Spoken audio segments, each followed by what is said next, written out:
Bueno, muy buenos días, mis estimados estudiantes de Ingeniería Informática. Tenemos hoy, vamos a continuar con nuestro proceso de nuestro espacio académico, conceptos básicos de la comunicación electrónica. Para el día de hoy vamos a dar inicio a una parte importantísima de la comunicación. Como ustedes bien saben, para cualquier sistema de comunicación eh, electrónico, pues fundamentalmente vamos a tener un transmisor. La esencia de un sistema de comunicación electrónica es un transmisor, un receptor y por supuesto un medio de transmisión que va a ser específicamente este sistema por el cual vamos a transmitir nuestros datos. Entonces, vamos al día de hoy a tocar todo lo que tiene en relación con la parte específicamente de los medios de transmisión. Vamos a hablar nuestras generalidades y luego entrar a la parte particular de los medios de transmisión. Vamos a entrar con generalidades. A esto me refiero con que vamos a entrar con conceptos muy importantes que ustedes los deben tener muy claros y que los deben, además de tener muy claros, esto es en esencia pues lo que un ingeniero es. Si un ingeniero no tiene la información clara con respecto a estos asuntos y a estas cosas, bien complicado, ¿no, muchachos? Bien, bien complicado. Yo a veces me pongo a pensar y la verdad es que uno a veces, y se los digo como por experiencia propia, yo particularmente cuando terminé mi carrera a veces me ponía a pensar y decía, ¿yo será que me acuerdo de todo lo que yo vi? Yo hacía una evaluación, yo les comento muchachos que yo, para el caso mío, estuve, eh, eh, no fui el brillante estudiante, pues como algunas personas piensan y a veces vanaglorian, no, es que yo tengo un promedio de 5 y no sé qué. A mí la verdad, esta carrera me dio muy duro en la universidad donde estudié, en la Universidad del Cauca, me dio muy duro. De hecho, entraba en estados depresivos fuertes porque yo en algún momento pensaba, no, esto me va a quedar grande, no, esto no va a ser lo mío, no, esto no es. A mí me dio muy duro, la verdad. Me considero que no soy un genio y por eso quizás me dio más duro porque yo sí, realmente sí que estudiaba con genios. Allá en la universidad había gente, la mayoría, nosotros entramos 60 estudiantes, dos grupos de 30 y en eso habían 48 estudiantes, 40, sí, 48 estudiantes que eran premio Andrés Bello. No sé si ustedes recuerdan ese premio, si todavía exista o no exista, pues eso era, el premio Andrés Bello era el puntaje más alto del ICFES en su municipio y yo tenía gente de Barranquilla, de Cartagena, de Santa Marta, de Medellín, de Bogotá, de Cali, de Popayán, de Pasto, de Armenia, Quindío, Pereira, Manizales, Bucaramanga, bueno, todos ellos eran Andrés Bello, sí, incluyendo pues el compañero mío que estudió en el colegio conmigo, que es actualmente es vecino mío, es neurocirujano, es Luis Fernando Casanova, él era el premio Andrés Bello de aquí de Pasto y él también estudió allá en Popayán. Bueno, él pues lógicamente era médico, pero allá nos encontramos. Bueno, en todo caso, yo analizaba, entraba como a hacer esa autoevaluación al haber terminado mi carrera y entraba como en ese proceso y yo decía, miércoles, todo lo que me dieron, ahora dónde lo voy a aplicar, no sé qué. Yo les soy sincero, yo tampoco estudié ingeniería electrónica para ejercerla, como verme allá en ese trabajo, yo más la estudié por conocerla, les soy sincero, y de pronto ustedes también pueden conocerla y si de esto le sacan un provecho, a mí la ingeniería me ha enseñado para muchísimas cosas en general en la vida y espero que a ustedes también les aporte de igual manera, ¿no?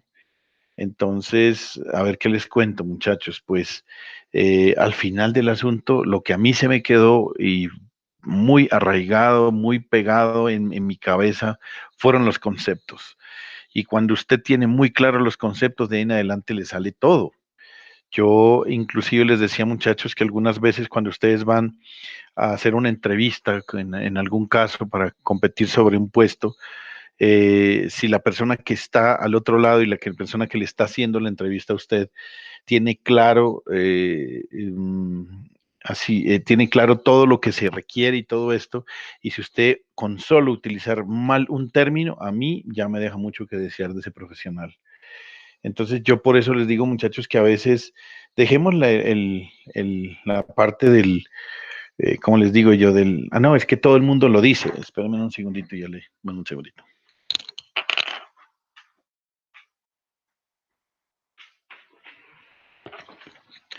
Entonces yo discutía a veces, inclusive discuto con mis hijas en mi casa, ¿sí? Porque yo trato de siempre utilizar bien los términos y no de llamar lo que la gente dice, ¿sí? Y ustedes que son los ingenieros, van a ser los futuros ingenieros informáticos, ya son medio ingenieros prácticamente, dejemos esa situación de andar utilizando términos inadecuados. No trate de enredar a otras personas utilizando términos técnicos enredadores. Y a veces también, muchachos, dejemos de utilizar tanto anglicismo, que yo no sé a dónde acá la gente piensa que porque uno utiliza muchos términos en inglés, entonces es berraco, ¿sí? No, no, muchachos, entre más claro sea usted, entre más términos técnicos utilice cuando los tenga que utilizar, usted ahí es, y bien utilizados, ahí es donde uno denota y dice, este man sabe, ¿sí? Este man sabe. Lógicamente esto yo lo empecé a ganar fue con el tiempo, ¿no? Es decir, a esto me refiero que a medida que usted va creciendo como ser humano, como profesional, va apoderándose de una cantidad de términos y una cantidad de conceptos importantísimos. Y ahí es donde usted hace notar toda la experiencia que usted tiene. Entonces, cada vez muchachos que vayamos a manejar esto, trate de hacerlo de la mejor manera, no importa si la persona que está al frente usted le entiende o no le entiende. Usted cuando va donde un médico le dice que usted tiene una gripa, ¿sí? Y que tiene una serie de malestares, como por ejemplo le están doliendo las articulaciones, le duelen los músculos, todo el dolor del cuerpo, tiene flujo nasal, tiene dolor de cabeza y adicionalmente tiene fiebre. Entonces él llega y le escribe en su hoja técnica, le dice, paciente con rinofaringitis aguda, con mialgia sumado con artrialgia y adicionalmente odinofagia, donde tiene, ¿qué más es que es el otro para referirse a esto? Rinorrea y cefalea con un aumento de su temperatura basal. Listo, entonces mire eso. O sea, yo, por ejemplo, soy un medio fanático de estudiar mucho la medicina y la farmacología, los medicamentos y cómo actúan y se incorporan en el cuerpo humano. Esa es una de mis frustraciones. Alguien decía, ¿a usted le hubiera gustado estudiar medicina? No, porque tengo un problema, yo veo sangre y me desmayo. Pero sí he empezado a entender eso y yo voy donde un médico y yo no sé cómo harán ustedes, ¿no, muchachos? Pero si yo, por ejemplo, digo, yo voy donde un médico y le digo, me duele aquí, me duele aquí, me duele acá, y el man se queda callado y empieza a escribir. Y al final del asunto llega y le dice, tómense estos medicamentos, usted lo único que hace es ir a su casa y tomarlo. Yo no puedo hacer eso, hermano. Yo no puedo hacer eso. ¿Quién llegó por acá? ¿Quién llegó por acá? A ver. Yo no, bueno, el señor, ¿quién está por aquí? Señor Esteban, ¿cómo está? Profe, buenos días. ¿Cómo está? Buenos días, Está Esteban. hablando Bien, bien, bien. Listo. Steven. Entonces, Sí, Steven. Steven se pronuncia, a ver, aquí hablando de eso que estaba yo aquí comentándoles, pero bienvenido a la clase, ya seguimos, ¿listo? bueno, Eh, bueno, entonces, por ejemplo, mire, acaba de llegar su compañero Steven dice, y yo leo acá Steven, entonces yo diría Steven.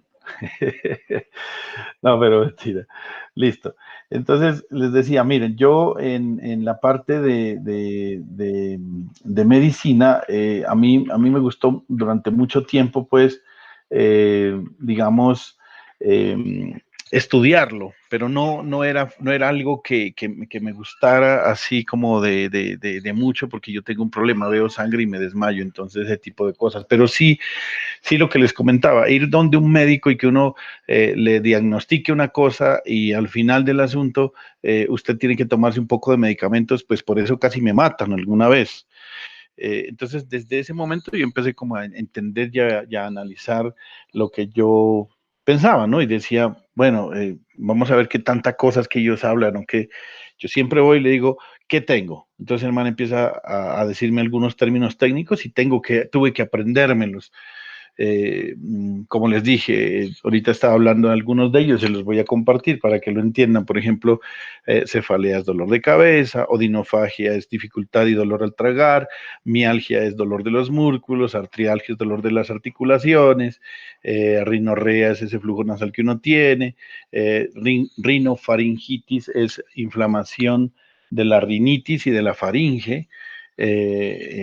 Cuando se refiere a aguda, significa pues que tiene estados febriles, es decir, al aumento de la temperatura y ese tipo de cosas. Bueno, todo ese cuento.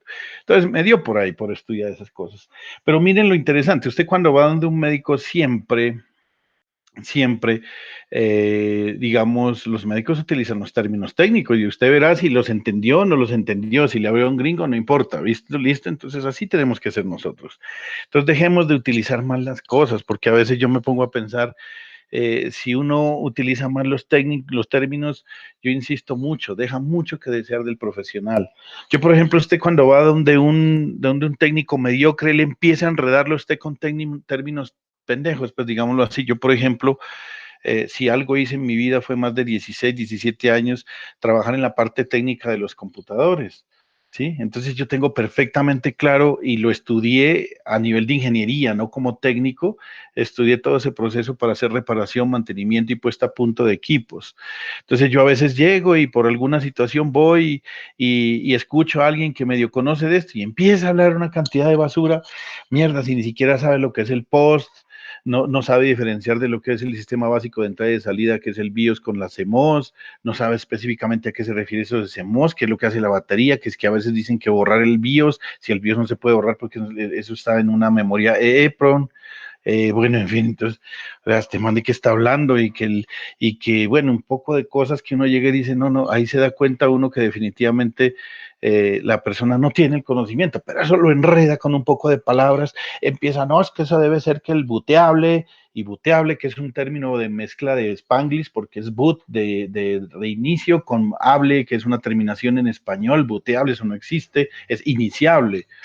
Eh, y entonces empezar toda esa cantidad de cosas y esa cantidad de conceptos equivocados con respecto al manejo adecuado de los términos. Entonces yo, ojo con eso, muchachos, utilicen en el momento adecuado, en el proceso y en el instante y en el punto adecuado y verá que usted se ve, además de que se ve muy elegante a la hora de comunicarse y expresarse, eso indica que la persona que lo tenga usted al frente y hablando de esa cantidad de cosas y esos términos, el que no sabe dice, este man parece que sabe, y el que sabe dice, este man sabe, ¿sí?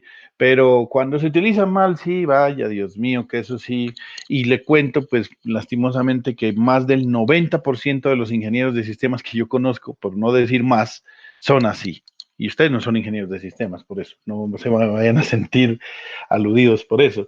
Ustedes son informáticos, son un poco diferentes, pero la mayoría de ingenieros de sistemas son así, son un poco perdidos, utilizar términos mal manejados. Vaya, que eso sí, y yo diría que el 95. Pero bueno, entonces precisamente por eso quiero hacer esta parte de aquí de los conceptos básicos y quiero tener claro estos conceptos previos, recordar algunos de ellos para que ustedes lo tengan de la manera más clara y precisa, ¿no? Eh, por ejemplo, diferenciar de lo que es electricidad de electrónica, eso es fundamental, ¿no? Eso es fundamental porque si usted no tiene muy claro lo que es uno con respecto al otro, pues ahí empezamos con los problemas, ¿no? Eh, por ejemplo, yo les digo, si ustedes pudieran definir la parte de electricidad y usted fuera a buscar el concepto de electrónica, casi que electrónica no lo manejan en casi ninguna parte del mundo como tal, ¿no? Usted vaya y trate de buscar lo que es electrónica y verá que en últimas, lo más general, la mamá de los pollitos es la electricidad, ¿no? Entendiéndose como electricidad ese conjunto de fenómenos que ocurren en la naturaleza y que están relacionados específicamente con las cargas eléctricas, ¿no? Con las cargas eléctricas. Entonces, desde ese punto de vista, pues ese sería como el concepto de electricidad. Y mientras que la electrónica, digamos que es como la física aplicada, ¿no? Entonces ya ahí metemos otro concepto y entonces todo hablar de lo que tiene que ver con el transporte, movimiento y control de los electrones como tal. Eh, entonces, digamos, la mamá de los pollitos definitivamente es la electricidad, ¿no? Y es eso. La diferencia como tal entre la electricidad y la electrónica es que en la electricidad se estudia fundamentalmente la generación de energía eléctrica, el transporte, la distribución y el consumo de la energía eléctrica, ¿sí? Mientras que la electrónica está en la parte de control. Eso es lo que nos hace como un poco diferente, porque en últimas nosotros manejamos toda la parte de fenomenología eléctrica, pero aplicando en la parte física, ¿no? Porque es que en la física en últimas es la esencia de esta parte. Espero que ustedes pues tengan directamente claro para poder tener estos conceptos bien claros, es lo que es diferencia de potencial, que algunas personas o en otros términos lo manejamos como voltaje y como tensión eléctrica, ¿no?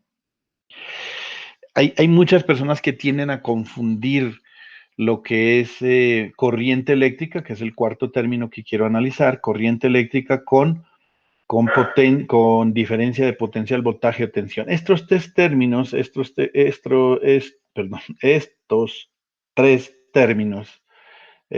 términos que están aquí, casi que son hermanitos gemelos, ¿no?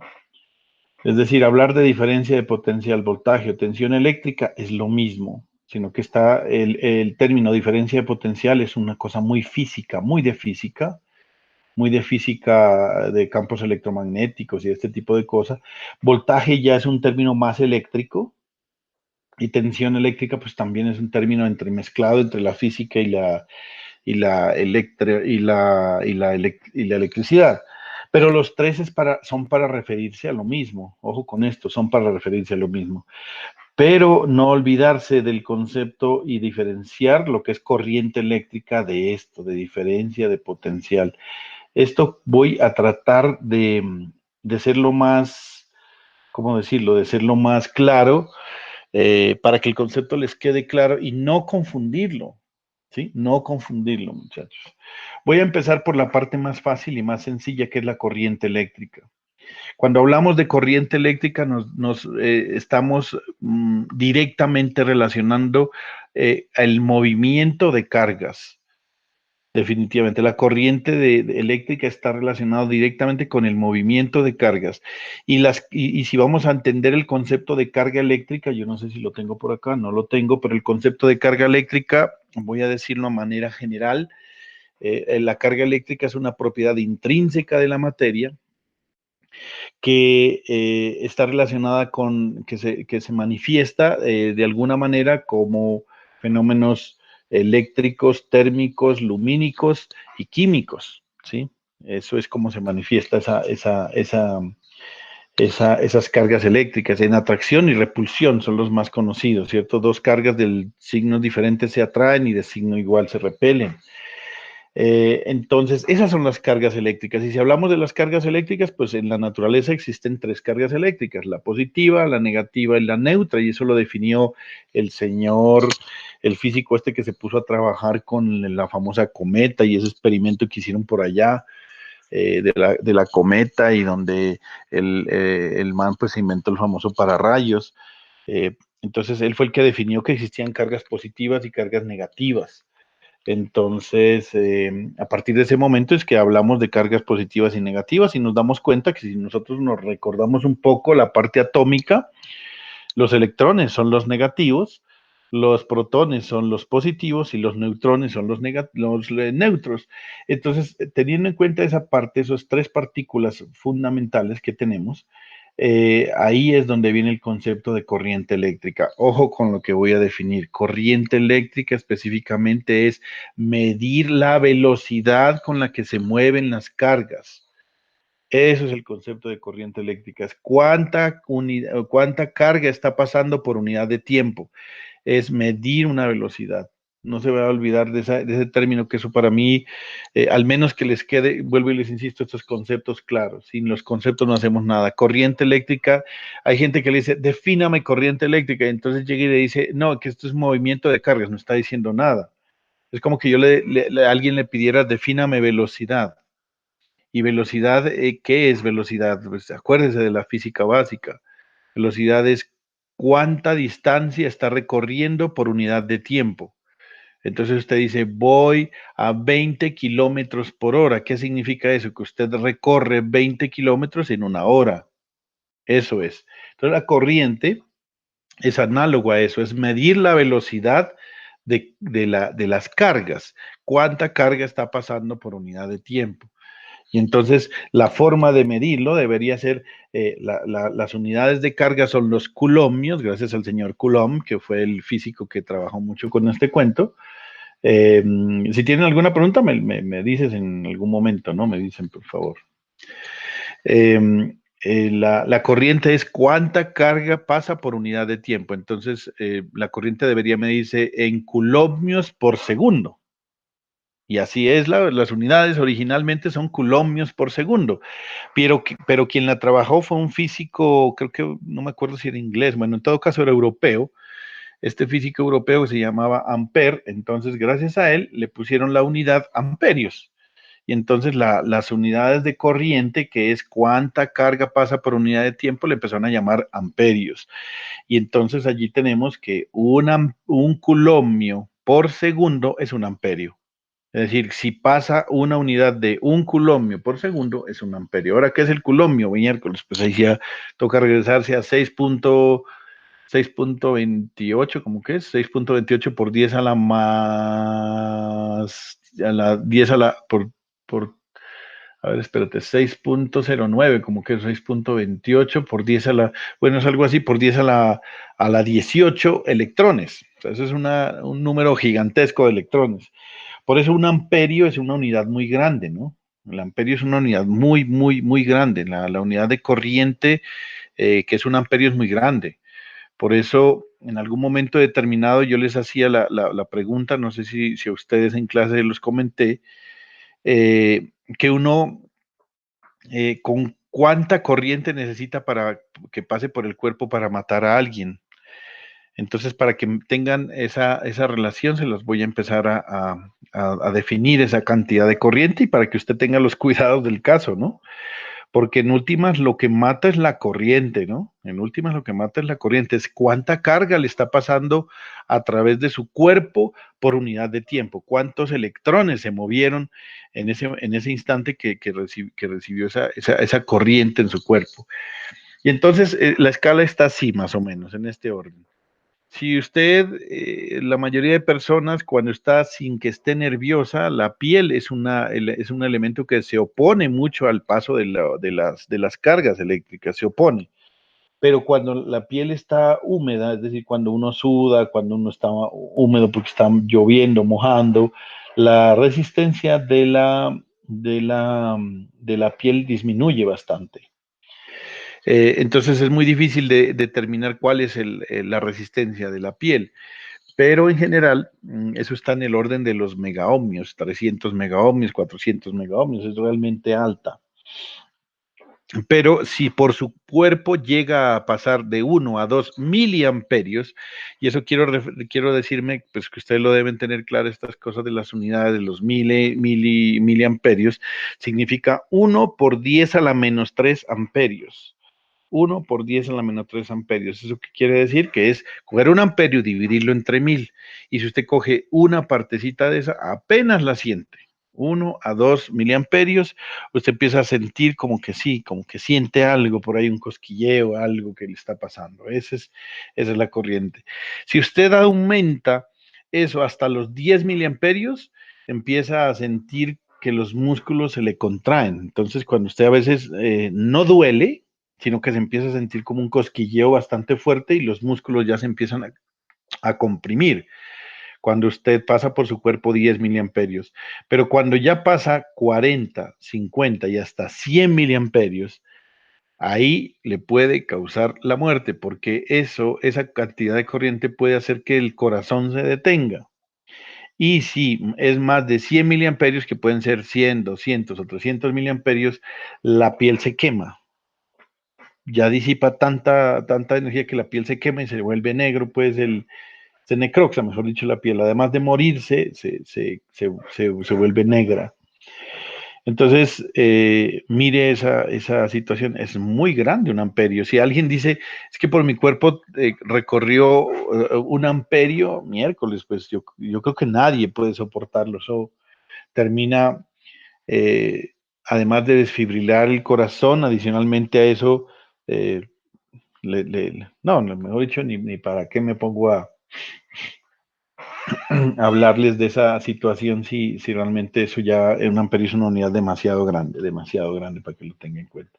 Entonces, bueno, ¿qué es corriente eléctrica? Es medir la cantidad de carga que está pasando por unidad de tiempo. Entre más grande sea la cantidad de carga, pues lógicamente mayor va a ser el amperaje. Pero veamos la diferencia de lo que es diferencia de potencial. Diferencia de potencial sí es el concepto de que usted para mover las cargas, para mover las cargas, usted debe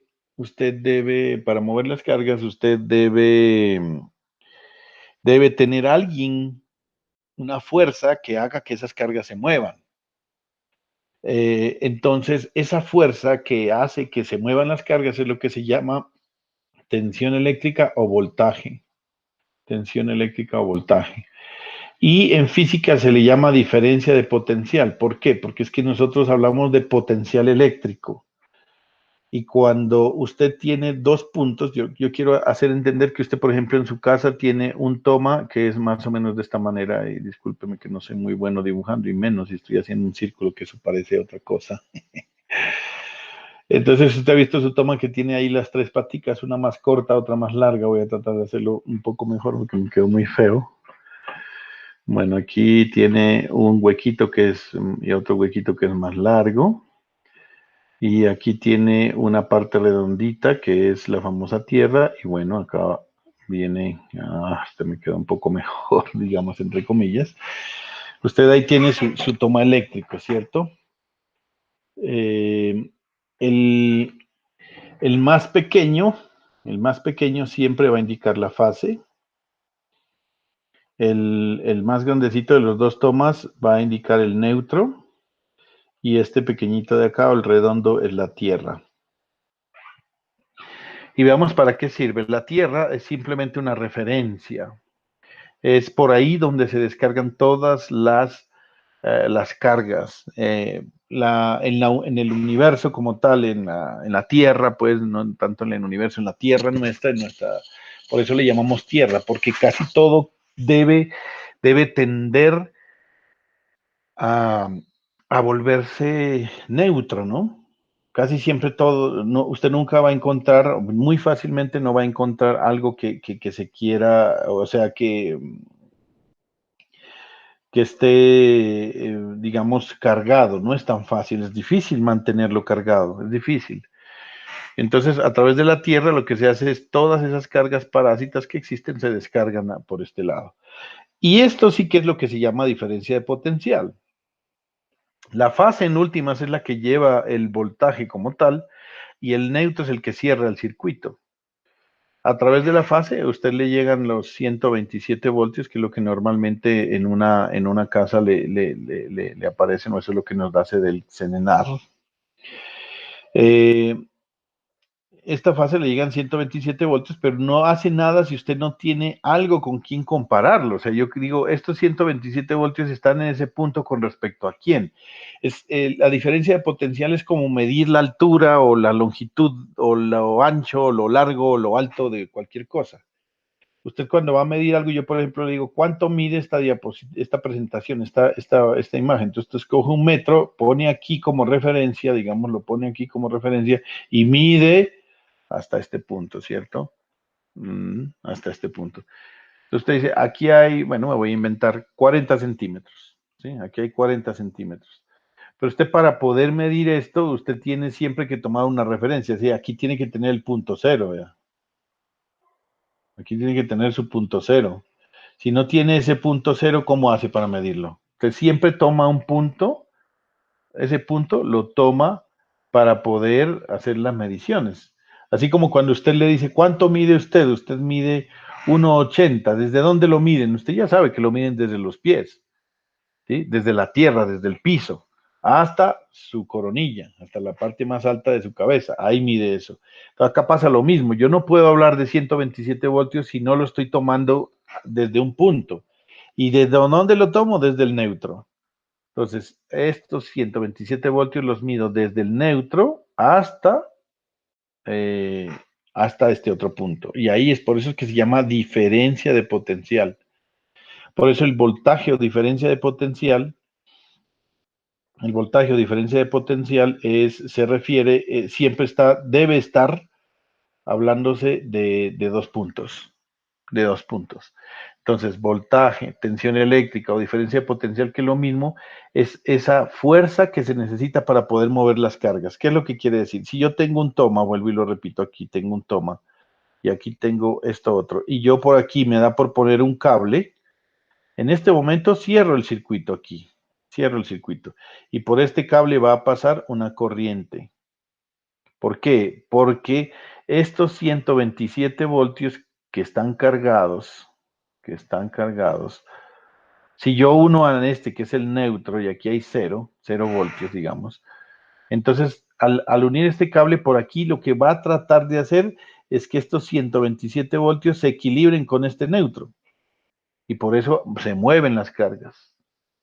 La cuestión es que las centrales eléctricas mantienen este 127 voltios, porque si no se mantuvieran, la idea es que se mueven todas las cargas hasta que los dos puntos quedan en el mismo nivel. Y eso es lo que sucede con la electrostática, ¿no? Yo, por ejemplo, les decía a ustedes, la parte de electrostática, sucede eso. Usted a veces se sienta en una silla Rimax, en una silla de algún polímero, o utiliza ropa de lana, y usted sienta unas chispas y ese tipo de cosas. Esto es la electrostática. La electrostática específicamente lo que nos referimos es a ese intercambio de electrones entre dos tipos de materiales. Entonces usted, por ejemplo, cuando está en una silla Rimax que es de material polímero y usted se mueve en la silla, entonces está intercambiando electrones, entonces gana o pierde electrones dependiendo del tipo de material que usted tenga y entonces queda cargado. Cuando usted va y toca una superficie metálica, entonces inmediatamente por ahí se descarga y ¿qué sucede? Fluye esta corriente, pero por un pequeño instante, y luego cuando ya, digamos, esos electrones se vaciaron o lo que hace es buscar la neutralidad, o sea, quedar todo al mismo nivel. Entonces ya queda todo en un mismo nivel, entonces ya no hay flujo de electrones porque es un punto quedó igual al otro. Entonces, eso es el cuento de la electrostática. Pero cuando tenemos una diferencia de potencial, una tensión eléctrica, un voltaje, por ejemplo, el que nos llega a nuestras casas, ahí lo que sucede es que las centrales eléctricas tratan de mantener esa diferencia de potencial. ¿Para qué? Para que usted pueda utilizar el movimiento de las cargas. Entonces usted siempre en su casa va a tratar de llegarle a esa diferencia de potencial. Usted lo que hace es conectar sus dispositivos eléctricos o electrónicos y a través de ella fluye una corriente y esa corriente usted la utiliza para lo que sea. Para calentar la estufa, para poner en movimiento un motor, para prender la iluminación y en la parte electrónica pues ya saben qué es lo que hace, pues todo lo que ustedes conocen específicamente en los dispositivos electrónicos. ¿Qué es la resistencia eléctrica? La resistencia eléctrica viene al fenómeno físico de que la causa, que es el voltaje, produce un efecto, que es la corriente. Entonces, esta relación entre la causa y efecto es lo que nosotros llamamos oposición. Y esta es la ley generalizada de Ohm, que la causa, que es el voltaje, esa diferencia de potencial, como les dije, si yo tengo acá mi toma, y el efecto que produce esto al poner aquí un cablecito es movimiento de cargas, esto es lo que se llama corriente, entonces este voltaje, ¿sí? Que está relacionado con esta que es la causa, el efecto que produce es la corriente, entonces lo que sucede es que esa relación entre el voltaje y la corriente es lo que nosotros le llamamos oposición, y oposición se refiere a nosotros le llamamos la resistencia. ¿Listo? Nosotros le llamamos la resistencia. ¿Qué significa entonces la resistencia? La resistencia normalmente es esa oposición al paso de la corriente. Eso es resistencia, oposición al paso de la corriente, no se debe olvidar. Resistencia eléctrica, sus unidades son, normalmente nosotros le ponemos una letra omega y sus unidades son los ohmios. Y en eso se mide la resistencia. La corriente se mide en amperios y el voltaje, nos olvidamos, en voltios. En voltios. Voltios, amperios y ohmios. Esto es fundamental en circuitos. La forma en cómo están relacionados pues esos tres elementos, y esa es la parte esencial, digamos, de los circuitos eléctricos: voltaje, corriente y resistencia. La conductancia eléctrica es otro concepto importante, y la conductancia es el inverso de la resistencia. Normalmente la conductancia, su signo es la G, y esto es 1 sobre la resistencia. ¿Qué quiere decir? Pues el inverso de la resistencia. Entre mayor resistencia haya, menor conductancia hay. Entre menor resistencia hay, menor conductancia hay. ¿Eso qué quiere decir? Si la resistencia es la oposición al paso de la corriente, la conductancia es cómo se facilita el paso de la corriente.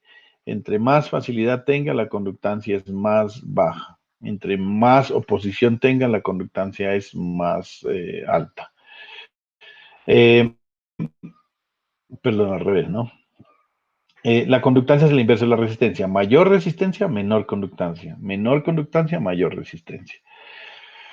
Entonces, la conductancia lo que mide es la conductividad. ¿Qué tanto permite conducir? Mientras la conductancia es qué tanto permite conducir. Y la resistencia es qué tanto se opone. ¿Sí? Esa es la diferencia entre la una y la otra. Las unidades, estos son los ohmios, como dijimos, es una letra omega minúscula. Y la conductancia es, algunos lo declaraban así, un omega al revés o mos, o normalmente hoy hablamos de Siemens.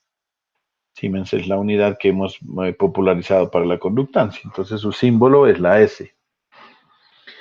Estos son conceptos importantes que estoy recordando, que yo me imagino que en un momento determinado ustedes los vieron en esa materia que se llamaba diseño de un circuito electrónico digital, algo así.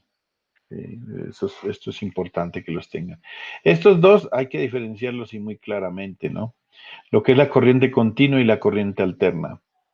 ¿Por qué razón? Pues porque hay que diferenciar las dos cosas. Existen dos tipos de corriente específicamente, y son la continua y la alterna. Normalmente las personas que manejan este concepto lo dicen erróneamente, es decir, esto es continuo y esto es alterna, una señal sinusoidal. Y eso no es cierto, esto no es cierto, no es cierto. Esos dos son casos particulares. Pero si yo tengo aquí mi plano cartesiano y estoy dibujando aquí, aquí voy a dibujar corriente y aquí voy a poner tiempo, cómo cambia con respecto al tiempo. Entonces podemos diferenciar los dos tipos de corriente. Yo, por ejemplo, voy a dibujar esta azul, que es continua. Mire, ella varía. Esta es continua. Alguien puede decir, no, pero ahí está variando. No, señor, ¿quién dijo que eso era el concepto? Voy a dibujarla. Y voy a dibujar otra que sea alterna. La alterna la voy a poner de este, a ver qué color se me ve aquí. Voy a poner la amarilla. Esto es alterna. No sé si lo alcanzan a diferenciar. Mire, este es el plano de la corriente cuyo valor es por arriba de esta raya, son valores positivos, y esta son valores negativos. Si usted se da cuenta, la azul nunca pasa a la parte negativa. La amarilla está a veces en la positiva, otras veces en la negativa, otra vez en la positiva, otra vez en la negativa, otra vez en la positiva, en la negativa. Esa es la diferencia entre uno y otro de los conceptos, ¿listo? Entonces, así es como está, digamos, diferenciado la corriente. La corriente usted la podría diferenciar entonces, y si ya está con ese ejemplo que les acabo de poner, yo podría decir entonces que la corriente se diferencia en lo siguiente. Si yo miro y voy a dibujar acá un cablecito, ¿sí? Este es un cable. Un cable cualquiera de esos que usted tiene en su casa y no tiene ningún problema. ¿Cuántas posibles direcciones de corriente habrá?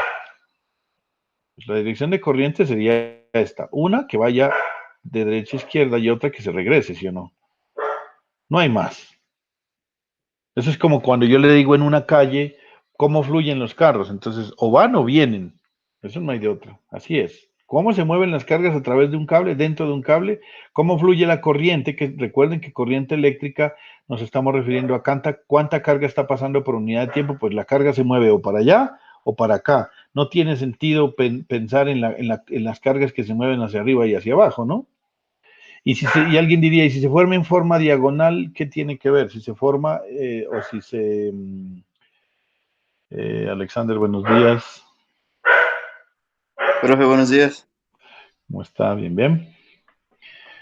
Bueno, listo. Yo sigo acá con mi clase. Ahí para los que llegan a veces tarde y se van y vuelven, bueno, ahí la estoy grabando para que luego la vean y no se encuentren tan perdidos, ¿vale? Entonces, mire, si yo tomo esta corriente diagonal, recuerden de su física básica, entonces vamos a tener lo siguiente, y es que esto tiene dos componentes, una que va hacia adelante y otra que va hacia arriba o hacia abajo. Entonces, esta componente no me sirve y la componente que me sirve es esta. Conclusión, al final del asunto, independiente de cómo se muevan las cargas dentro de un cable, eh, voy a tener mi cable y voy a volver a hacerlo y voy a tener mi corriente hacia... No, este color está muy feo, vamos a hacerlo con otros colorcitos. Voy a poner aquí, tengo mi cable, este es mi cable, el cable que usted utiliza en su casa para hacer cualquier cosa, que lo puede llamar extensión, como quiera, y la dirección de la corriente o puede ir o puede venir. ¿Listo? Entonces, ojo con el concepto de corriente continua a diferencia de corriente alterna. Este concepto sí que verdaderamente, vean muchachos, alguien me puede venir a hacer aquí, discutirme y pelearme y hacer lo que quiera, pero este concepto sí lo tienen muchos inclusive hasta mis colegas lo tienen errado. La corriente continua no es la que es constante. Esto no tiene nada que ver, ni la corriente alterna es solo sinusoidal. No, señor, no es así. Que esos dos son los casos más comunes, sí, tiene toda la razón, pero no es así. La corriente continua se refiere a que no siempre la corriente va en la misma dirección. Entonces, ¿qué quiero decir con eso? Y yo sí, por ejemplo, quiero utilizar corriente continua, tengo mi cable, y si mi corriente es continua, entonces la corriente va en este sentido. Ahí es continua. Independiente de la magnitud. Aquí no habla definición de la magnitud. La magnitud no tiene nada que ver. ¿Y cuándo es alterna? Pues alterna es cuando además de ir, también viene. Entonces, en un tiempo va, en otro tiempo viene. En un tiempo va, en otro tiempo viene. ¿Cómo lo hace? Nunca lo dice la definición. Nunca dice la definición cómo lo hace. Entonces, que claro, que lo más bonito de todos es una corriente sinusoidal, que en un tiempo está aquí en positivo y acá está en negativo y lo hace constantemente y se repite, que así es como llega nuestra señal a nuestras casas, aquí positivo, aquí negativo, y lo hace de la manera más adecuada. Esa es la más común, pues es la más común, yo no lo voy a negar, pero no es la única, porque yo, por ejemplo, puedo poner una señal triangular que también es común. Aquí está en positivo, aquí está en negativo, aquí está en positivo, aquí está en negativo, aquí está en positivo. Y esa también es una corriente alterna. Entonces, ojo con esos conceptos. Y si yo tengo una señal cuadrada, por ejemplo, que es la que utilizan muchísimos en comunicaciones, esto también es corriente alterna, dependiendo. Pues no, si aquí tengo positivo, aquí negativo, aquí positivo, aquí negativo, eso también es alterna. Lo que no podemos decir es que esto es solamente continuo cuando, pues, perdón, suponga que esto está plano, ¿no? Que aquí no lo hice bien. Por ejemplo, si usted mide el voltaje en una batería o en una fuente, entonces allí le da 10 voltios, le da aquí. Listo, 10 voltios. Entonces, como esto es continuo, entonces le dice, como esto es constante, perdón, 10 voltios durante todo el tiempo, entonces dice, esto es corriente continua. No, señor, porque la corriente puede variar, puede hacer esto, puede hacer lo otro, puede hacer así, ¿sí? Pero después de que siempre sea positivo, eso es continuo. Siempre vaya en la misma dirección, eso es continuo. Espero que haya quedado claro la diferencia en lo que es la corriente continua y la corriente alterna. Vuelvo y les insisto, la corriente continua es la que no cambia de dirección y la corriente alterna es la que cambia de dirección, por eso se llama alterna, porque está alternando. La forma en cómo lo hagan es independiente. La más común de las corrientes continuas es la constante y la más común de las corrientes alternas es la sinusoidal, pero no son los únicos casos.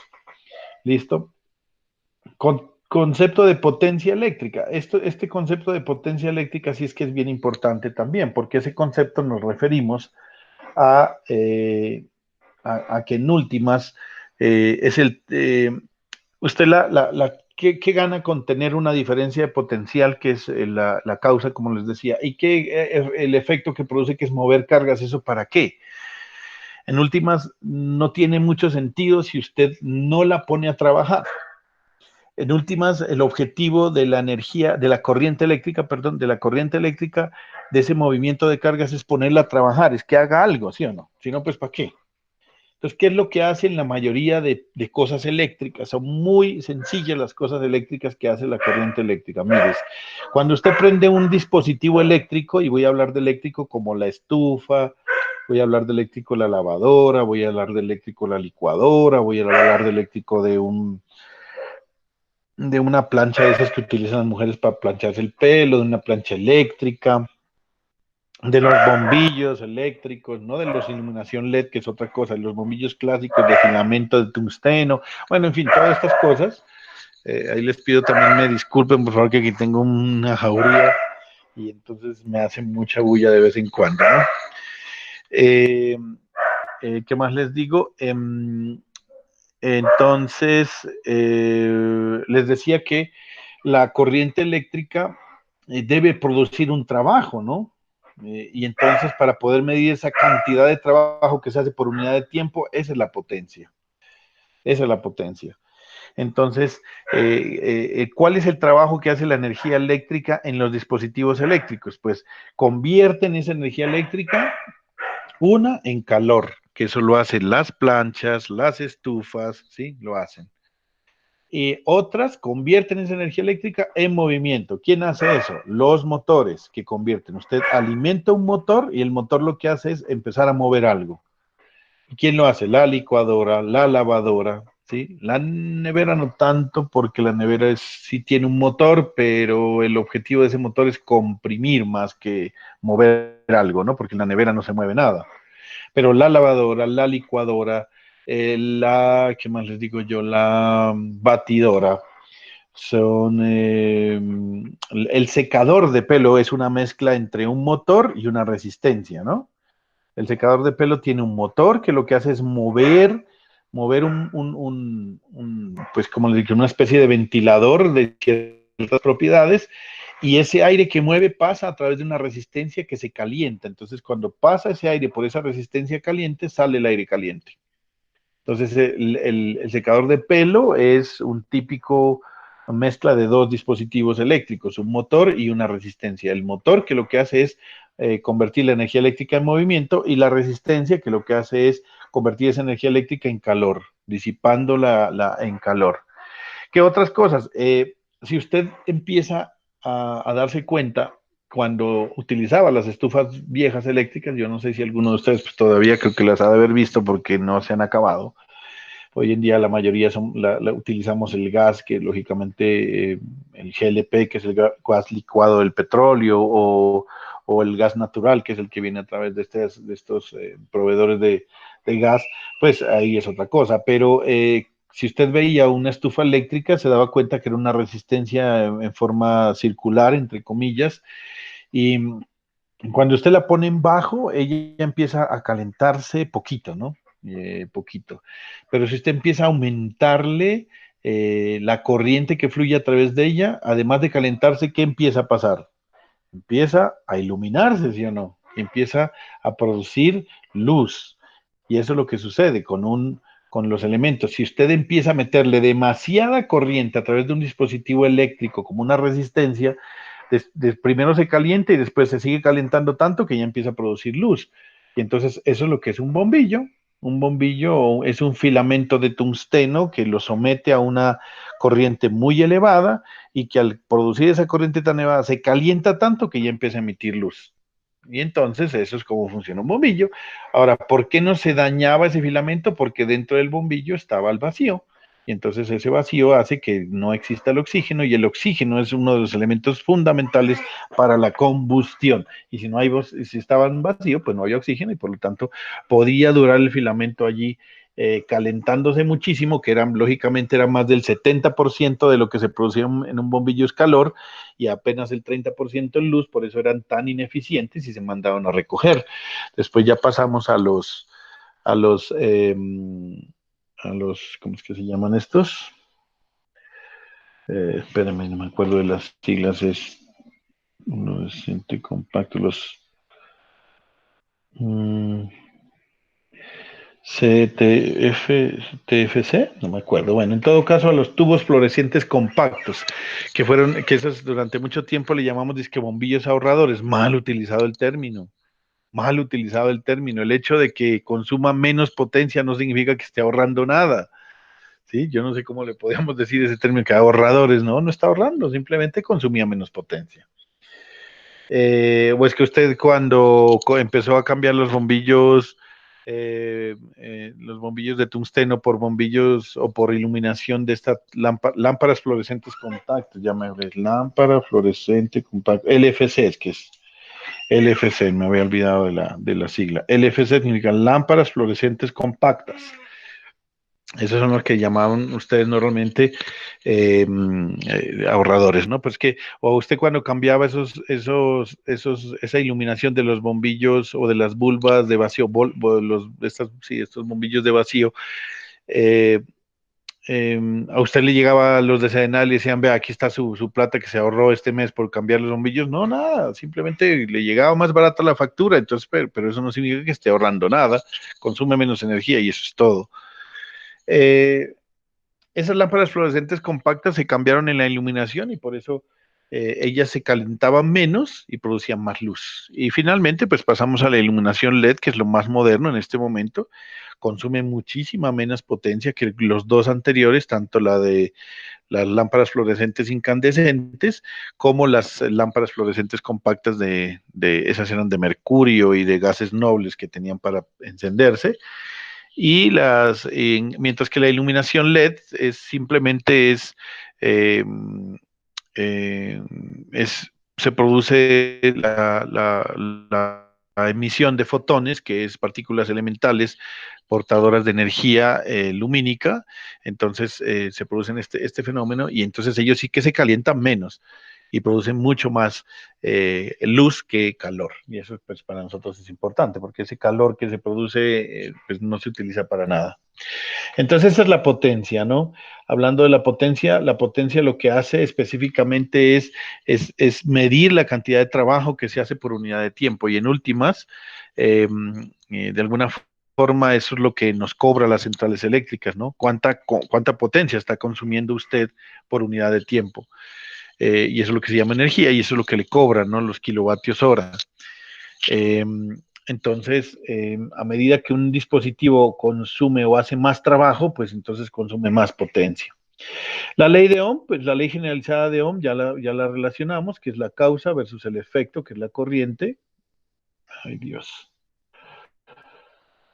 Un segundito, que es el voltaje, que va a ser igual a la causa sobre el efecto, que es la corriente, es igual a la resistencia. Esto es el término general, es la ley generalizada de Ohm, que en últimas usted en un circuito eléctrico el voltaje lo puede definir como la corriente por la resistencia.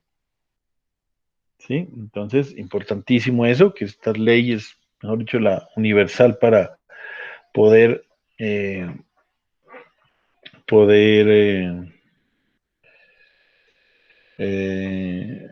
bueno, poder mirar esto. Bueno, estos otros dos conceptos son muy electrónicos. Yo no creo que hablar de valor RMS.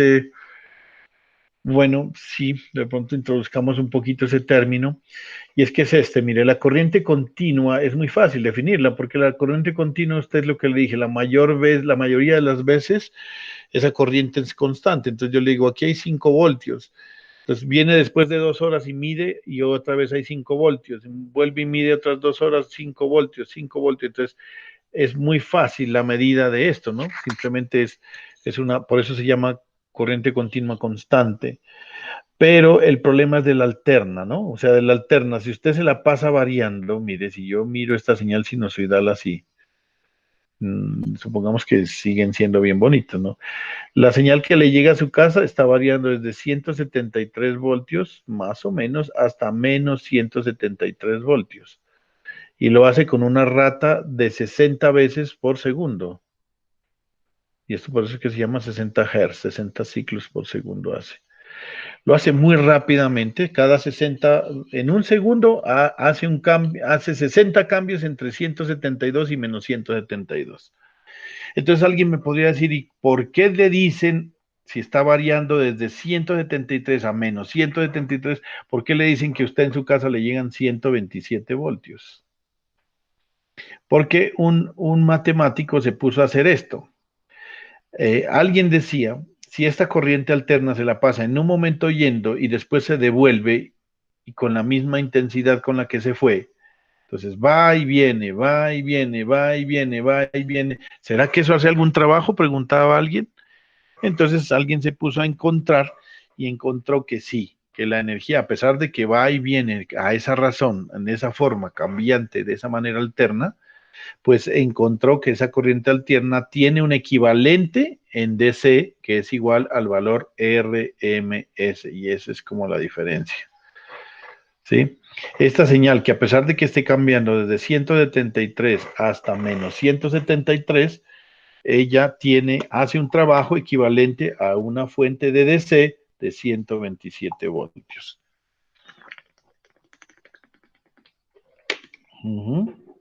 Entonces, esa es la manera más o menos como se puede definir el valor RMS, que vendría a ser el valor equivalente de la señal alterna en DC. ¿A cuánto equivale esta señal en DC? Eso es el valor RMS. Y en últimas, eso es lo que medimos. En últimas, eso es lo que medimos. Y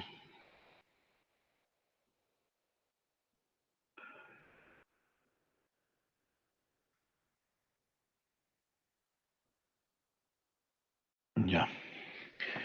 Eso es lo que medimos. El multímetro nos mide en AC, es el valor RMS. ¿Qué quiere decir el valor RMS? Yo aquí no me voy a poner a explicarles qué es Ross Media Square, que significa, eso es bien poco complicado traducirlo. Esto vendría a ser como, a ver cómo lo traduzco, es que no me acuerdo muy bien el término. Esto es raíz, media y cuadrado, ¿no? Es como a ver cómo decirlo, es como la raíz cuadrada. No, a ver, sí, la raíz cuadrada del promedio al cuadrado. Poco raro suena, pero eso es. Eso es. El promedio de los cuadrados. Pero después hay que sacar la raíz cuadrada, ¿no? Matemáticamente no es fácil hacer esto, muchachos. No es fácil hacer el RMS, no es fácil. Que es coger, mire, usted tiene una función en la función del tiempo. Y si usted quiere encontrar el valor RMS, la eleva al cuadrado primero. Luego le saca el promedio, que es hacerle una integral entre 0 y el periodo. Y para sacar el promedio, pues debe sumar todos los valores y luego dividirlos entre el periodo. Y finalmente le saca la raíz cuadrada. Esto es el valor RMS de una función f de t. No es fácil, yo lo sé expresar matemáticamente, pero en palabras es un poco complejo. Es como el promedio de los cuadrados al cuadrado, la raíz cuadrada de los promedios al cuadrado. Eso, algo así. La raíz cuadrada de los promedios al cuadrado. ¿Vale? Entonces ese es el valor RMS. Y es el que mide o el que medimos cuando ponemos un voltímetro en AC. Ese es el valor. ¿Y qué significa el valor RMS? El valor equivalente de una señal AC en DC.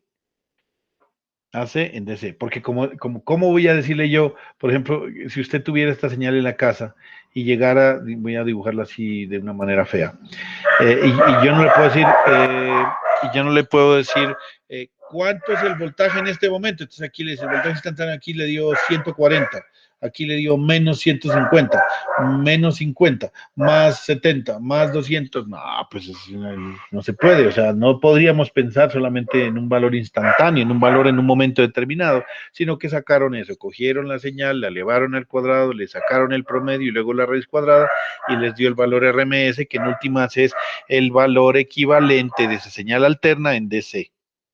Esa señal alterna en DC. Bueno, ¿a qué velocidad se mueven los electrones en un conductor?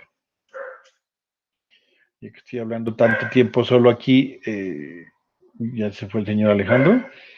Bueno, ¿a qué velocidad se mueven los electrones en un conductor? Hay algunas personas que podrían pensar que, bueno, la verdad es que el efecto eléctrico es casi que a la velocidad de la luz, pero los electrones dentro de un conductor se mueven muy lentamente. A veces les preguntaba a alguien, mire, si usted tiene un cable de 1 metro, o una extensión, digamos, una extensión ¿de cuántos vienen? De 3, creo que vienen, ¿no? Mm, si usted tiene,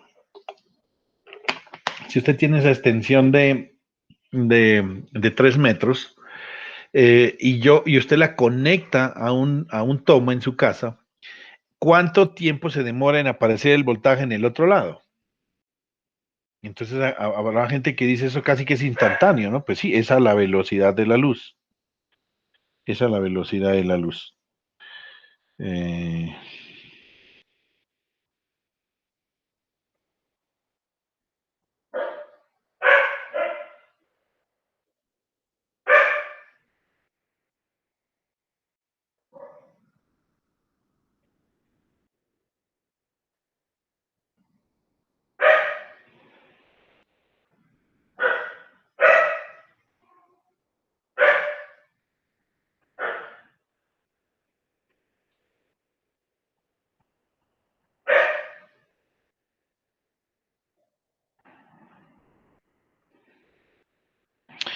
bueno,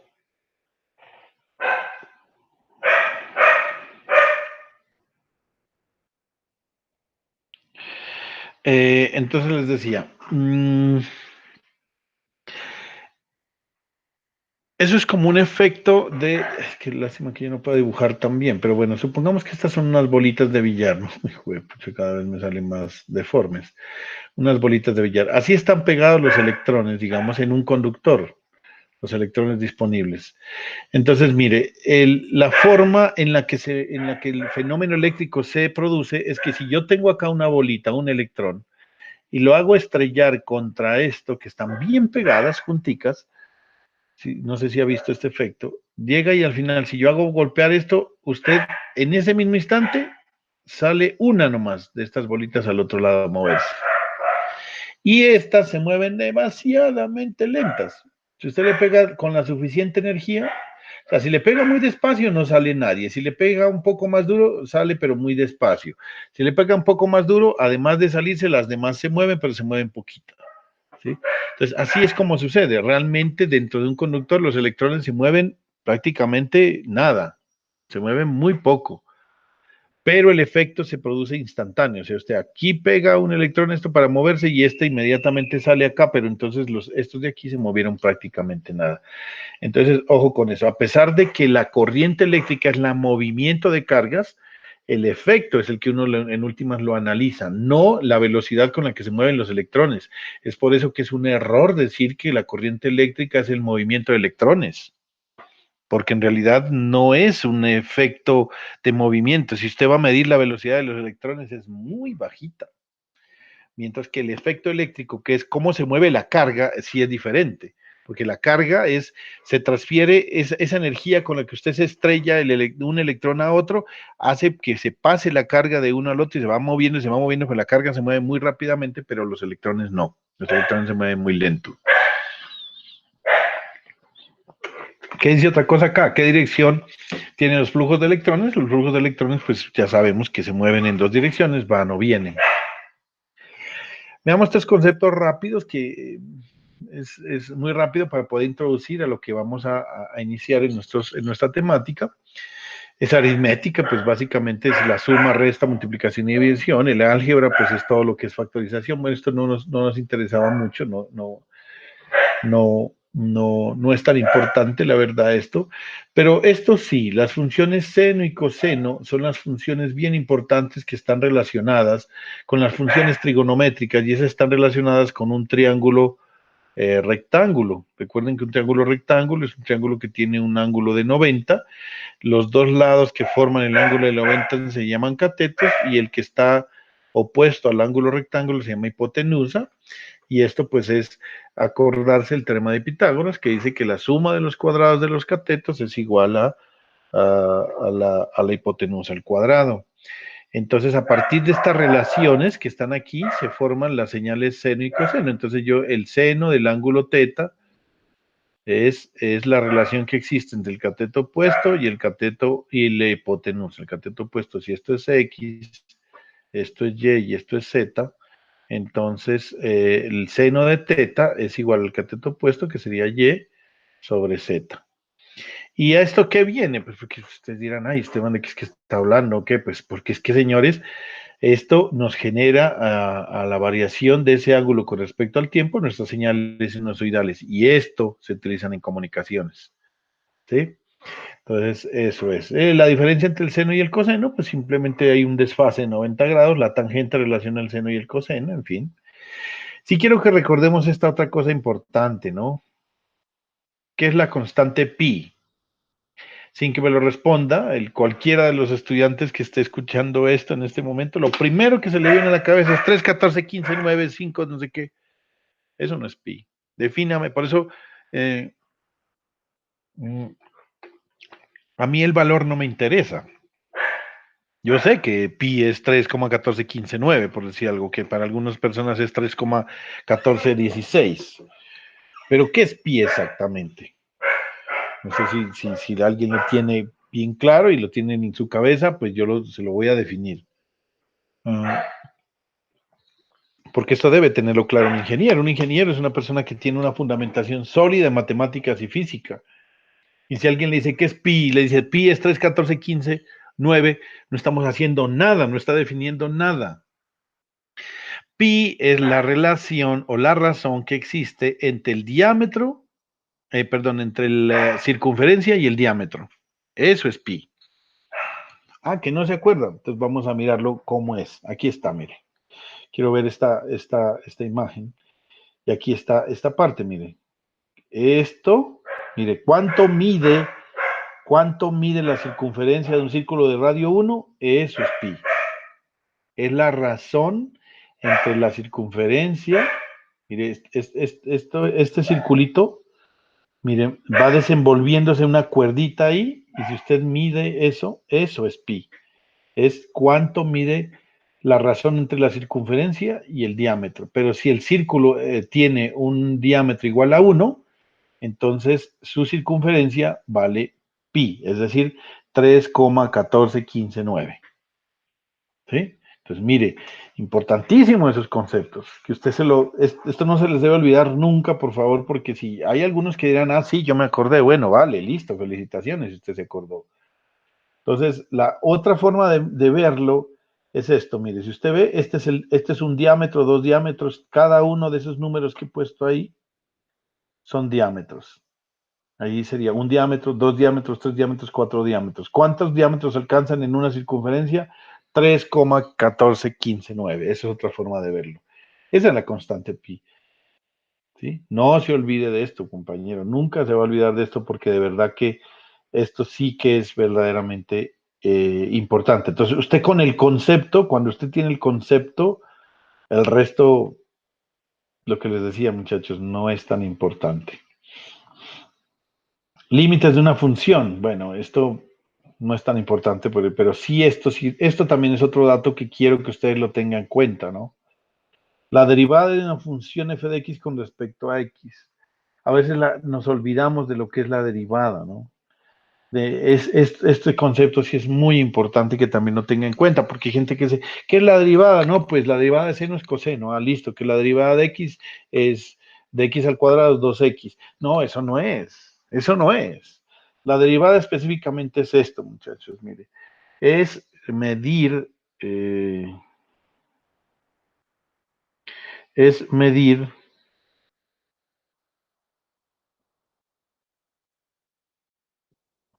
espérenme un segundito.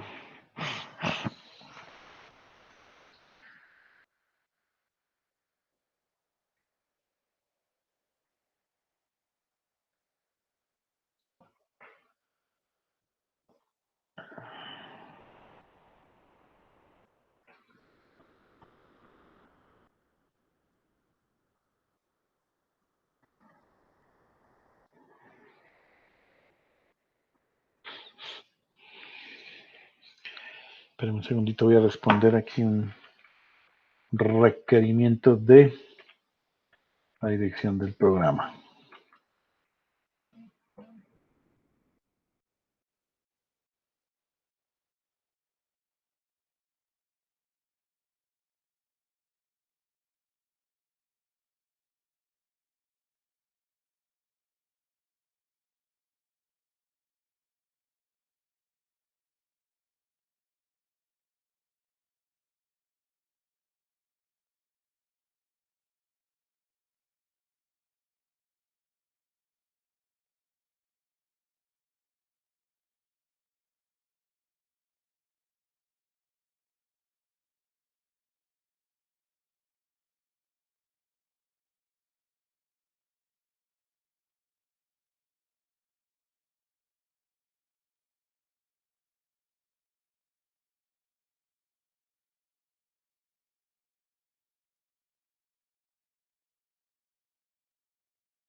Bueno, entonces, volviendo con el cuento del concepto de la derivada. El concepto de la derivada como tal, lo que hacemos es tratar de encontrar esa razón de cambio. Es decir, cómo cambia, mire por ejemplo, la señal azul, cómo cambia la pendiente de esa curva con el tiempo, ¿sí? Con el tiempo. Bueno, pues aquí estoy hablando con el tiempo. En realidad, en este caso, si yo estoy haciendo el eje X y el eje Y, es con respecto, cómo cambia la función en X con respecto a Y. Entonces, ahí estamos mirando eso y, por ejemplo, mire, cuando la rectica, el punto es el punto donde estoy evaluando la derivada. Cuando la curva está verde, significa que la razón de cambio es positiva, es decir, que está incrementando, se está aumentando. Y cuando está en rojo, significa que es una razón de cambio negativa, es decir, está disminuyendo. Y cuando se pone en negro es que no está cambiando. Entonces, esa es la manera de entender la derivada, es como la pendiente de la curva. ¿Y qué quiere decir? Entre más pendiente tenga, pues más grande es la derivada. Entre menos pendiente tenga, pues la derivada es negativa. Y si no se mueve, pues no hay razón de cambio, pues entonces la derivada es cero. Y es como eso, ¿no? Entonces, importante que tengan claro esa parte. Y lo que es la integral, también me gustaría que el concepto gráfico de la antiderivada o integral de una función. Específicamente es esto, es encontrar en últimas el área bajo la curva. Es esa sumatoria de pequeñas áreas debajo que al volverla esto infinitesimal se vuelve a encontrar el área bajo la curva. Entonces, que es bien importante, a través de la antiderivada usted lo que encuentra es el área bajo la curva. Entonces, por ejemplo, mire, aquí hemos encontrado la integral evaluada entre 0 y 1, y ahí vemos los valores entre 0 y 1 de la curva verde de raíz cuadrada de x. Nos da esa pequeña curva que está ahí, y la antiderivada pues va a ser la integral de eso, va a ser 2 tercios de x a la 3 medios, ¿sí? Entonces ahí encontramos que esa es nuestra derivada, hacemos nuestros cálculos matemáticos y encontramos que nos da 2 tercios, ¿sí? Eh, entonces, eh, eso es, en últimas es el área bajo la curva. ¿Y cómo la encontramos? Pues lo que les digo ahí, ¿no? Hacerlo de esa manera. Bueno, aquí ya volviendo a revisar lo de pi, ¿qué más me quedó pendiente acá? Bueno, y esto que es un vector, pues creo que ustedes claramente lo tienen. No voy a hablar de estas cosas porque esto ya es cuando vamos a entrar a ver lo que son. Yo porque lo tengo aquí incluido, lo puse como para que ustedes tuvieran más o menos una idea de cómo funciona pues todo lo que son las guías de onda, que son eh, hay que analizarlos en campos escalares, vectoriales, en espacios vectoriales. Bueno, eso es un poco complejo. Esta parte matemática no la vamos a tratar, pues porque esto se nos sale un poco de la clase. Aquí vemos la derivada integral y el esto.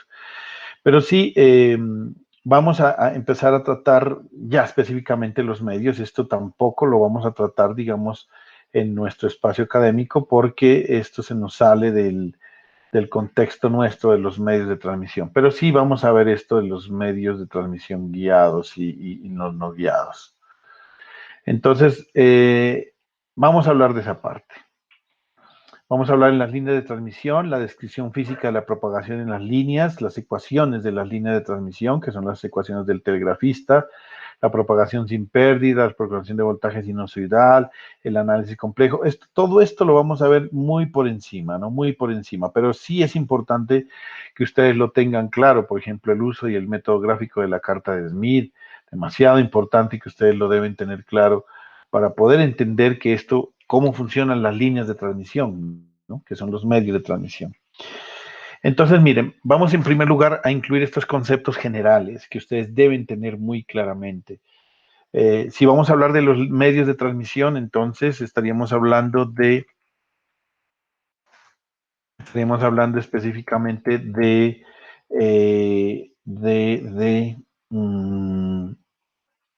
dos tipos de medios bien claramente diferenciados.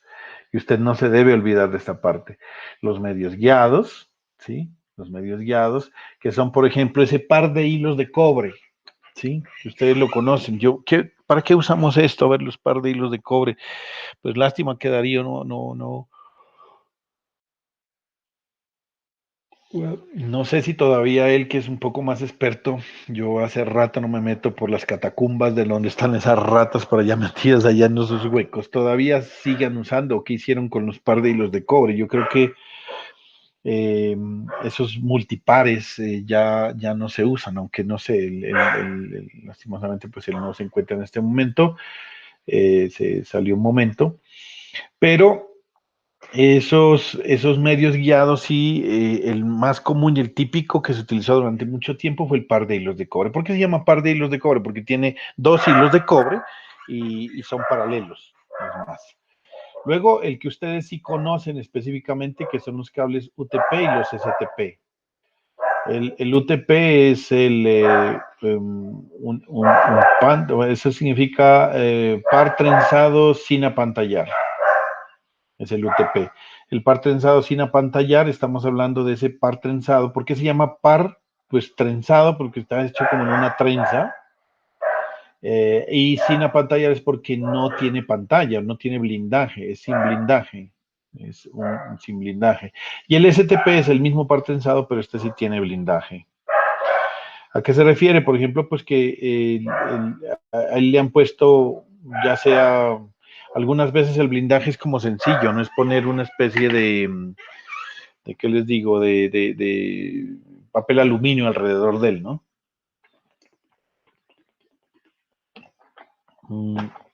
Entonces,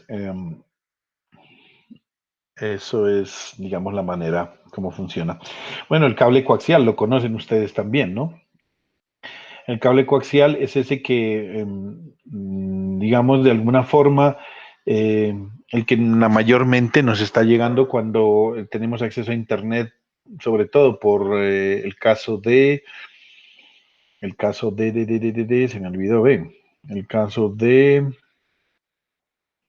Claro. De Claro utiliza cable coaxial, ¿no? Utiliza cable módem, que se llama, para poder eh, hacer esto. Es decir, ellos utilizan el cable de televisión, utilizan el cable de televisión donde transmiten pues toda la parte de los canales y todo esto, y utilizan ese cable que tiene un filamento en el centro, luego un dieléctrico que es normalmente de polímero, creo que es polipropileno, y por fuera tiene una mallita, ¿cierto? Ese es el cable coaxial. Bueno, y la fibra óptica, pues la conocen, que es un material, anteriormente se utilizaba fibras de vidrio, hoy en día se utiliza fibras de polímero, pues lógicamente por su flexibilidad es como más útil. Entonces, aquí está la fibra óptica, esta fibra óptica. eh, la diferencia entre estos tres anteriores, los par de hilos de cobre, el UTP y el STP y el cable coaxial, las señales son eléctricas, mientras que es tan alta la frecuencia que ya estamos hablando de luz, estamos hablando de terahertz. Estamos hablando de luz visible normalmente, aunque en la mayoría de los casos en la fibra óptica estamos utilizando ya luz no visible, ¿no? Como es el caso de los rayos infrarrojos y los ultravioleta que viajan confinados por este medio guiado que es la fibra óptica. En los medios de transmisión no guiados tenemos varios y aquí he puesto 6 ejemplos y uno de ellos es los infrarrojos. Ya casi no se utilizan los infrarrojos, ¿no? Porque hay muchos problemas. Los infrarrojos tenían que ser, para poder transmitir y recibir, habría que tener lo que se llama línea de vista. Es decir, si usted tiene el transmisor aquí, el receptor tiene que estar aquí y aquí tiene que haber línea de vista entre los dos. Si no había, por ejemplo, si usted sucede con sus controles remoto, ¿no? Si usted tiene su televisor, digamos aquí, y aquí tiene el receptor, voy a decirlo, y de pronto por aquí tiene una mesita de noche metida acá y usted tiene aquí su transmisor, pues resulta que no hay línea de vista directa, ¿no? No hay línea de vista. A veces, dependiendo de lo que se tenga, pues tendrá que ser una curva así. y a veces, dependiendo de los rebotes, como tenga en su casa, pues vuelve y le da, pero es difícil, ¿no? No es tan fácil la parte de los infrarrojos. Se usaron en mucho tiempo, en la mayoría de controles, todavía se siguen usando, por supuesto, eh, para las alarmas, sobre todo de los carros, ¿no? Tienen infrarrojos um, para estas comunicaciones. Miren, si usted se da cuenta, no necesita un medio de transmisión físico, ¿no? Viaja a través de la atmósfera. Entonces ahí no hay lío con eso. Eh, ¿Qué les comento? Mm, ¿Qué les comento? Eh, Existe otro que es la transmisión por radiofrecuencia. Esto es cuando estamos hablando ya de frecuencias que pueden ser muy bajas frecuencias, frecuencias medias, altas, muy altas, extremadamente altas y todas estas cosas de lo que hablamos de radio. Eso es todo lo que está incluido en AM, FM, en las bandas ciudadanas, en la banda de 2 metros, en la de 11 metros, y bueno, todas estas formas son formas de transmisión que no son guiadas porque las ondas electromagnéticas viajan a través de la atmósfera sin que estén confinados, ¿no?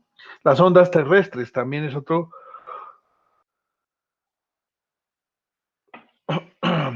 también es otra forma de comunicar. Las ondas terrestres son las que viajan a través de la ionosfera, las microondas, que estas sí normalmente también lo hacen de una manera similar, la comunicación vía satelital, vaya que esto sí es importante, que es la señal viaja desde acá, desde la Tierra hasta los satélites de órbita baja normalmente y de allá se repite hacia los diferentes lugares. Y la telefonía móvil también utiliza sistemas de medios de comunicación, de transmisión no guiada. ¿Yo por qué quise traer a colación esto?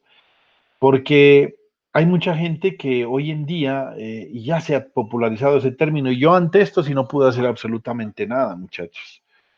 Y me duele porque, pues, así no era el concepto original y ahí sí ya me tocó, aunque yo siga utilizando. Yo, por ejemplo, le digo a mi teléfono móvil, le digo equipo terminal o a veces le digo mi teléfono, hasta ahí nomás llego. Pero yo nunca le dije celular porque yo, la verdad, apenas ahora que me acabo de cambiar de operador, estoy teniendo telefonía celular. Yo siempre fui usuario de Tigo y Tigo no tenía telefonía celular, tenía PCS. Mm, Entonces, ojo con esto, muchachos. La telefonía móvil existe, existe la telefonía móvil de varios tipos, no necesariamente solamente es la telefonía celular.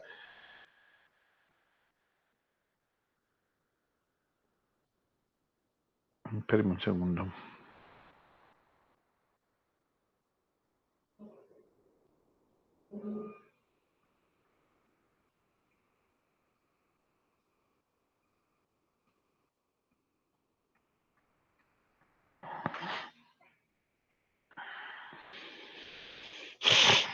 Entonces, bueno, la primera telefonía móvil que existió, que fue la que se inventó por allá Motorola hace, ¿qué? 1995, si no estoy mal, es la primera telefonía transmisión que se hizo por allá, bueno, ya a nivel comercial en el 95.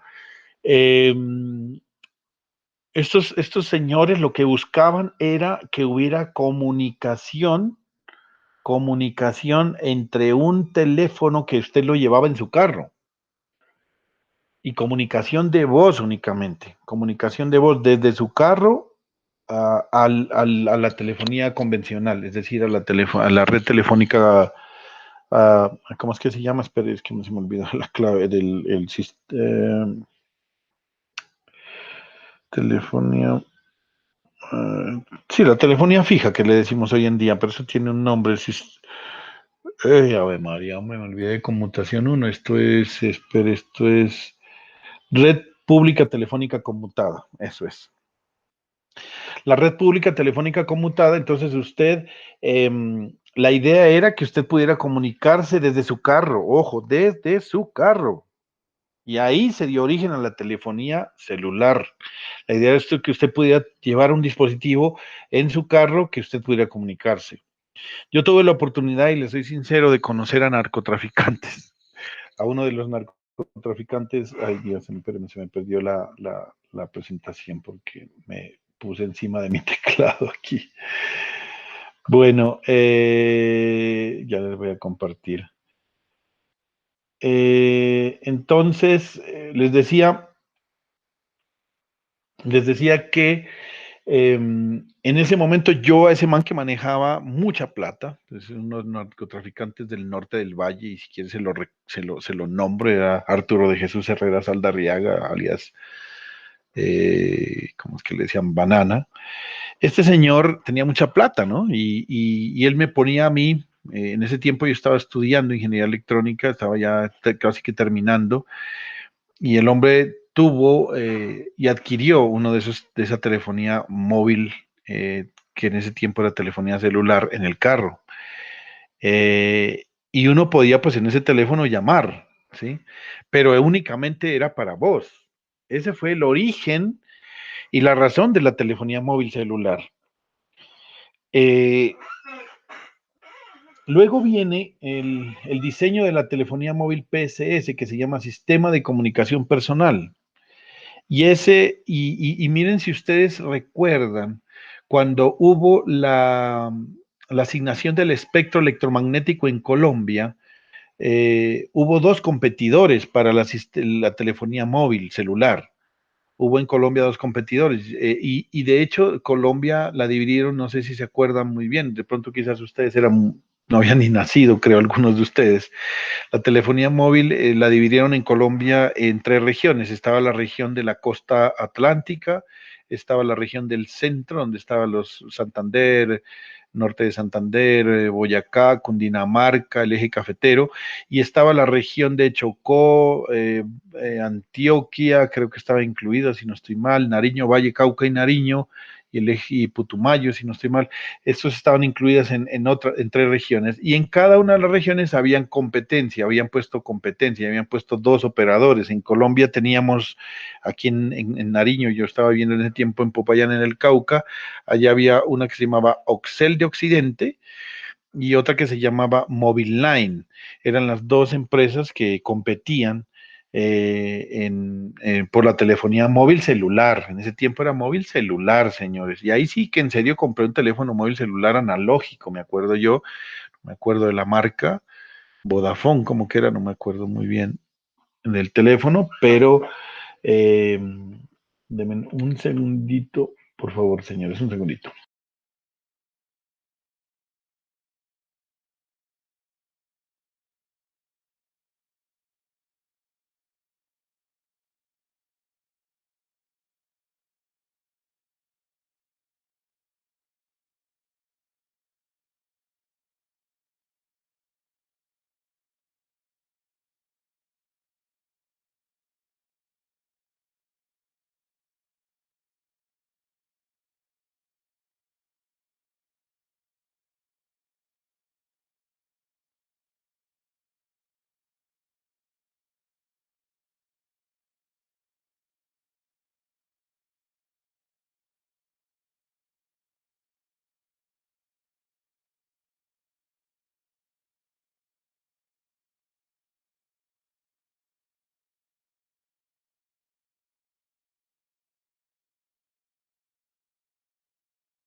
Bueno, entonces, les decía, la telefonía PCS, esta fue la que ya empezó a implementar el hecho de que no solamente usted tuviera eh, voz por la telefonía móvil, sino que también tuviera datos, es decir, que tuviera la oportunidad de hacer otras cosas, y eso fue lo que vino a hacer PCS.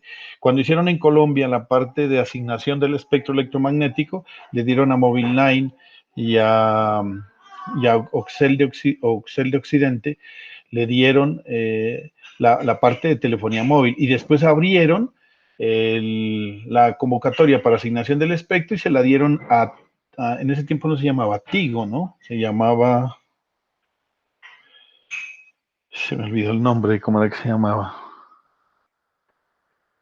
A ver, María, Tigo no se llamaba, ¿no? Se llamaba otra cosa.